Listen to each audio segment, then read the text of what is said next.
Hello बच्चों, welcome to Raghukul institute. मेरा नाम है रजत सोनी और आज हम पढ़ेंगे एरिया एंड पेरीमीटर, क्षेत्रफल एवं परिमाप। तो हम सबसे पहले देखेंगे कि परिमाप कहते किसको हैं, क्षेत्रफल कहते किसको हैं। तो अगर मैं एक बात करूं, जो परिमाप है वो एक वन डायमेंशनल थिंग है।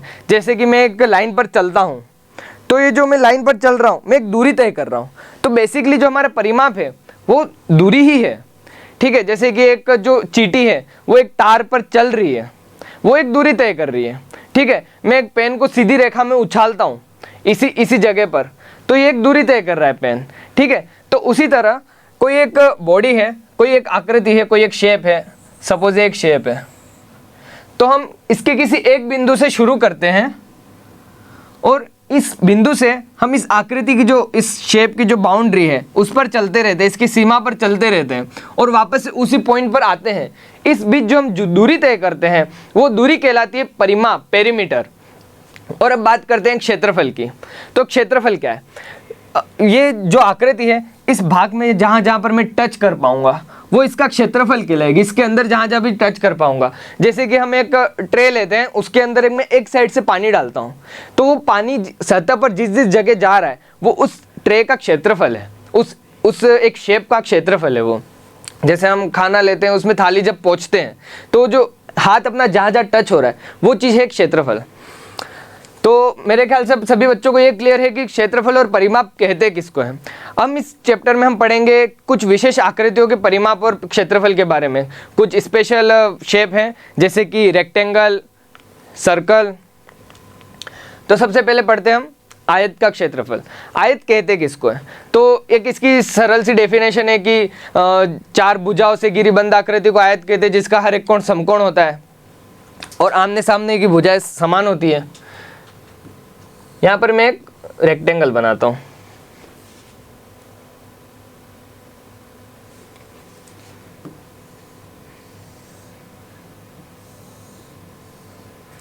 ये हमारा एक रेक्टेंगल है।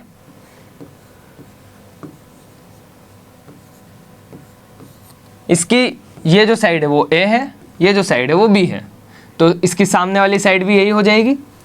अब हम सबसे पहले देखते हैं परिमाप, इसका पेरीमीटर, इस आयत का पेरीमीटर।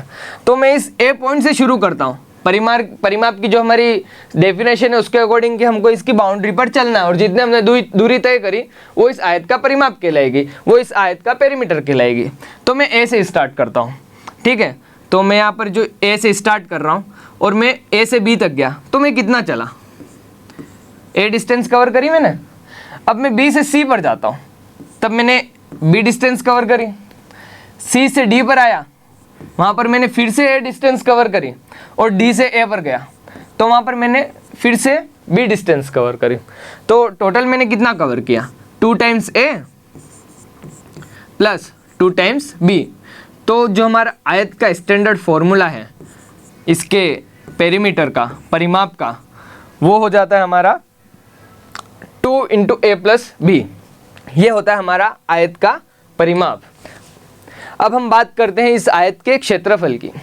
परिमाप तो इजी हमारी डेफिनेशन के अकॉर्डिंग निकल गया, हम नाप सकते हैं इस चीज़ को, लेकिन हम क्षेत्रफल को कैसे नापेंगे, इसके एरिया को कैसे नापेंगे, हम ऐसा कहाँ जो टच कर पा रहे हैं उस चीज़ को हम कैसे नापेंगे। तो इसके लिए पहले मैं एक एग्जाम्पल लेता हूँ। सपोज जैसे आप असेंबली में बैठते हैं बच्चे सभी, तो एक रो वाइज बैठते हैं आप लोग।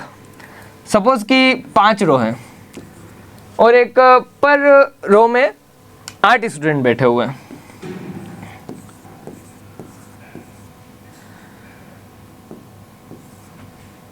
ठीक है। अब मैं बोलूंगा कि बच्चों को गिन के बताओ, तो 1-2 तरीके होते हैं। एक तो होता है कि आप गधा मजदूरी करें यहाँ पर कि 1 2 3 4 5 6 7 8 9 10 इस तरह से गिने और आंसर बताए। और इसका दूसरा तरीका है, दूसरा ये कि सर बोलेंगे कि सर आप हमको बताइए रो कितनी है, मैंने कहा 5। अब आप बोलेंगे कि सर एक ही लाइन में कितने बच्चे हैं, मैंने बोला 8। तो फिर आप बताएंगे कि सर 8 × 5 40 स्टूडेंट्स है इस रो में, इस असेंबली हॉल में। बोलूँगा चलो ये बढ़िया है, ये स्मार्ट तरीका हुआ।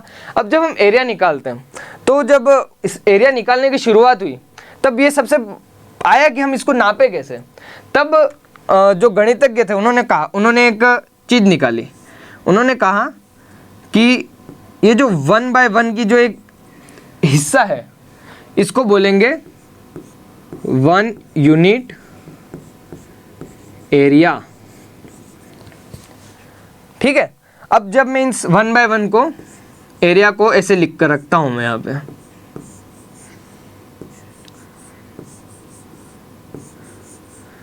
एक ब्लॉक को उन्होंने बोला 1 यूनिट एरिया, तो यहाँ पर मेरे पास है 6 ब्लॉक। ठीक है, तो 6 ब्लॉक को कितना बोला, 6 यूनिट एरिया। तो बेसिकली ये क्या है, ये हो गया 2 और ये हो गया 3, 2 इंटू 3 6। तो इसी तरह से अब हमारा एरिया निकलता है। एरिया ये होता है, किसी भी रेक्टेंगल का जो एरिया होता है वो होता है उसकी जो साइड्स है उसका मल्टीप्लिकेशन, ए इंटू बी।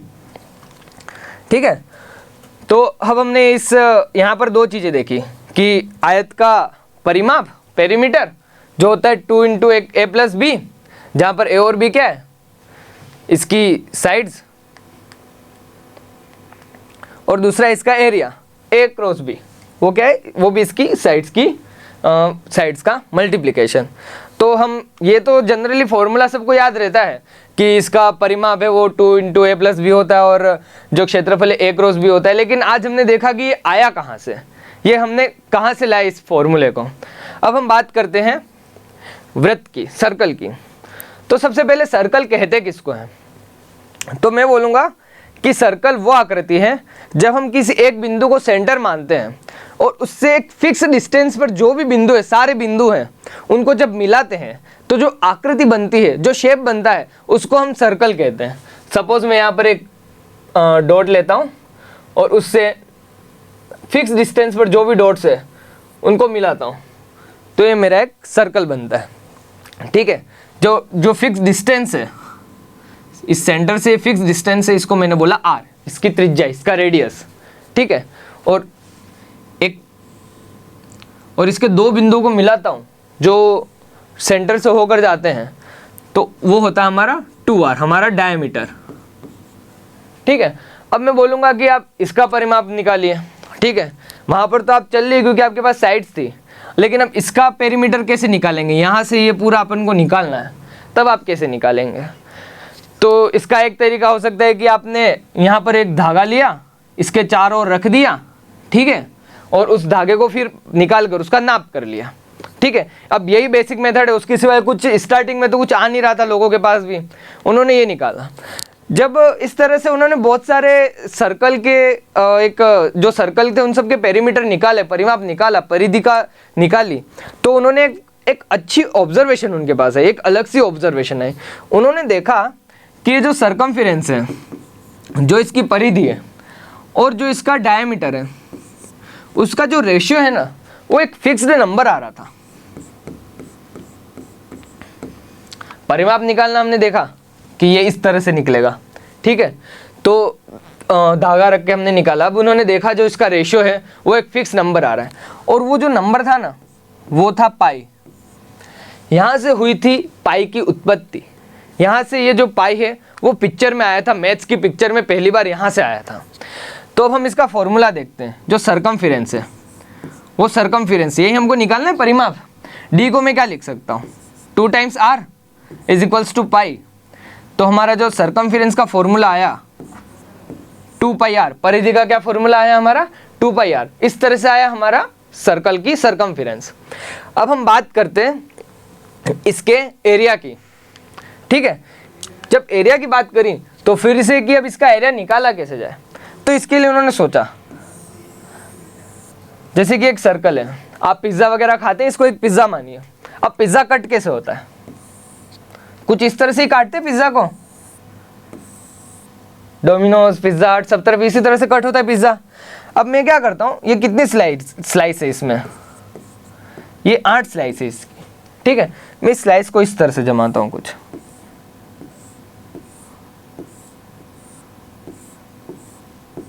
इस तरह से जमाऊंगा मैं,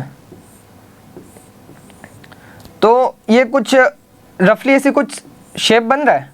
ये तो मैंने 8 स्लाइस ली। अगर मैं उसी पिज्ज़ा को इनफाइनाइट स्लाइस में डिवाइड करता हूँ, बहुत सारी स्लाइड्स में, तो वो हमारा कुछ आता है ना, वो एक रेक्टेंगल की तरह आता है। ठीक है, जो स्लाइस का ये वाला पार्ट है वो क्या हुआ, आर हुआ। ठीक है, इसको मैंने r बोला, जो रेडियस है वही डिस्टेंस हुई इसकी, और जो ये वाली साइज़ है ये क्या, ये सब पेरीमीटर ही है, एक और हाफ पेरीमीटर आएगा और दूसरी और हाफ पेरीमीटर आएगा, ये क्या हुआ पाई r, तो ये मेरा पाई r हुआ।